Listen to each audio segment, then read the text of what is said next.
Congratulations, nu mai știu ce clip. Haide că o să fie foarte bine, stai liniștită. Am practic două întrebări pentru voi. În cazul în care o să răspundeți corect, o să vă dau practic ceva din partea noastră, da? Ok. Bun, din partea Bitolia. Ok.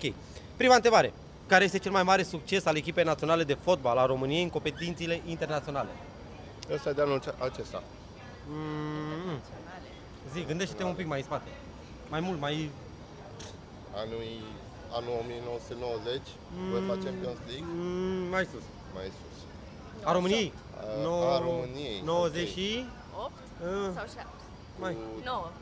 99. 2, 3, radical din 4, 5. Mai spate, bine, hai să trec la a doua. În 94. Nu? Bravo. Ok. 94, da? Deci se punctează ca bip, da? Ok, Ok, bun. ok. Bun, 1994. Mai greu bravo. un pic, dar... Dar unde a fost? Dacă și ghicești. Asta nu știu. Haide, gândește-te. E o singură țară din lume cea mai șmecheră.